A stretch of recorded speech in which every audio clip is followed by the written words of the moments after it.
কলকাতার রাজপথ কিংবা বাংলার অলিগলি বেয়ে আরজিকর কাণ্ডে বিচার চেয়ে রাস্তায় লাখ লাখ মানুষ নামলেও রাজ্যের নারী নির্যাতন কিন্তু অব্যাহত। তার লজ্জাজনক নমুনা দাসপুর থানার নিজ নারাজল গ্রাম পঞ্চায়েতের চণ্ডীপুর গ্রামে। অভিযোগ, এলাকার শাসক দলের এক দাপুটে নেতা রাত নামলেই গ্রামের বাড়ি বাড়ি পৌঁছে যায়। যে বাড়িগুলির পুরুষেরা কাজের জন্য বাইরে, বেছে বেছে সেই বাড়ির গৃহবধূদের লাগাতার শ্লীলতাহানির অভিযোগ ওই নেতার বিরুদ্ধে। গ্রামের মোড়লরা বারে বারে এ বিষয় নিয়ে বসেছেন, কিন্তু এবার এক নির্যাতিতা গৃহবধূ পৌঁছে গেলেন দাসপুর থানায়। শুনুন ওই গ্রামের এক মহিলা কি বলছেন, কিভাবে কতটা আতঙ্কে তার রাতগুলো কাটে। জানা যাচ্ছে এই মহিলারও স্বামী কর্মসূত্রে ভিন রাজ্যে, বাড়িতে এক সন্তান নিয়ে বসবাস। ব্যুরো রিপোর্ট, আমি সৌমিনাক দত্ত, স্থানীয় সংবাদ। আমি তো একটা সুবেদা কাকিমা হব, সে ধরো একটা ছেলের মতো। আমি তবু ওকে সম্পর্ক দিয়ে রাস্তাঘাটে বলি কি রে আমি কাকিমা হব না, এটাও মানবে নি। বলবে তোমার ছায়াটা তুলবো নাকি, এই সকল ভাষা বলবে। তোমার কি ছায়াটা তুলবো? আর মাকে বাবাকে অনেকবার জানিয়ে দিয়ে এসছি আমি ঘরে। এর বিরক্ত হবার পরে বাধ্যগত আমি থানা গেছি। আমার এখানে কেউ গ্রামবাসী পাড়াপিতবাসী যখন মাথা লেড়ে দিল, কিছু করতে পারবো নি, আমাকে এখন বাঁচতে হবে, সুরক্ষায় থাকতে হবে, তার জন্য আমি এখন আইনে গেছি। আমার স্বামী তো ঘরে নেই, কবে আমাকে হয়তো মারধর করে হয়তো মার্ডার করে দিবে, তখন আমি কি করব? ঘটনাটা যে আমার ছেলে বই নিয়ে বসছিল 8টার দিক করে, এবারে আমি তক্তপোষটায় ঘুমিয়ে পড়ছি। এবারে আমার ছেলেটা বলছে মা আর ঘরেতে যে লোকটা ঢুকে গেছে। আমি এবারে যখন উঠে আসছি, ও আমাকে ধাকালে ঠেলে দিয়েই ঘর থেকে বেরিয়ে পাল্লাচ্ছে। আমি ওর পিছন পিছন গেলাম, আমাকে ঝাপুটে ধরে নেওয়ার পরে ধাকালে ঠেলে দিয়েই পালিয়ে যাচ্ছে ছুটে। দিয়ে পিছন পিছন যে লাইটটা দুয়ারে ফেলে রেখে গেলাম, লাইটটা নিয়ে গেলাম। দিয়ে পাশের বাড়িতে ওর বাবা বলছে আমাকে লাইটটা দাও, তাকে আমি দেখছি বলে লাইটটা নিয়ে ফেরের বাড়ি আবার এসছে আমার বাড়িতে ঘুরে লাইটটা আনতে। ওর বাবা আমার বাড়ি থেকে ওর ছেলেটাকে ধরে নিয়ে গেছে, ওর বাবা মা। তারপরেও সকালবেলা আমি বলছি কোন উদ্দেশ্যে তুমি আমার বাড়িতে গেছিল কালকে, কেন আমাকে এরকম করে ঝাপটে ধরলে যে?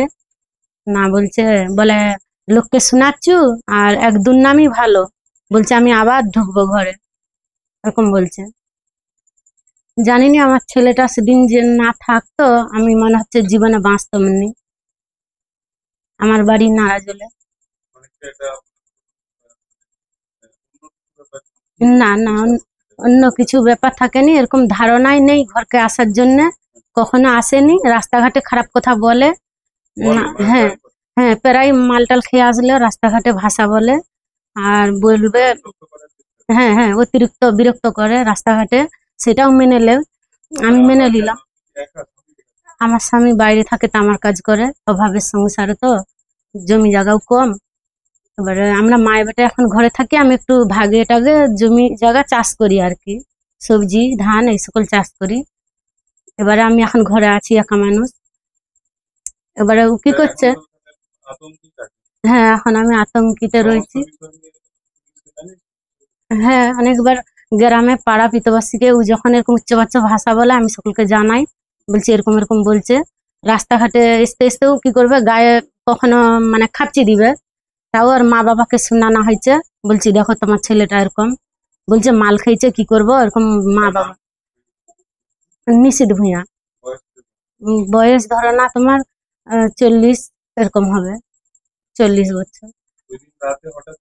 হ্যাঁ হ্যাঁ, নাহলে অন্য কোনোদিন উদ্দেশ্য থাকেনি। আর রাস্তাঘাটে বিরক্ত করে, আমি সেটা মেনে নিলাম, ঘরে এসে জানিছি।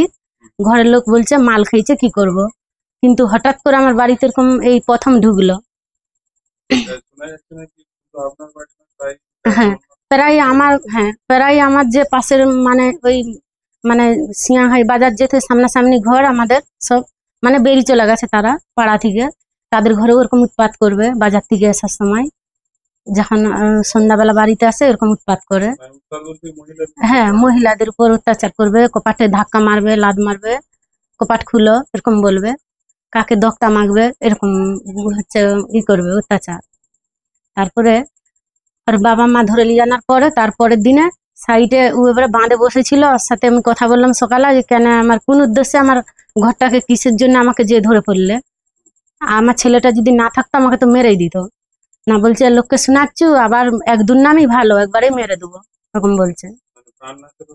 হ্যাঁ এরকম হুমকি দেখাচ্ছে। হ্যাঁ হ্যাঁ মানে একটু প্রথমে ওরা সিপেন আগে থেকেও সিপেন করতো, 20 বছর, কিন্তু এই তৃণমূল যা আসছে ওদের সাথে ঢুকে গেছে, ঢুকে যেয়ে ঘুরছে এখন পার্টির নেতাদের সাথে এরকম ঘুরছে ছেলেটা। ওই জন্য ভয়ে ওকে কেউ কিছু বলছি নি আমরা।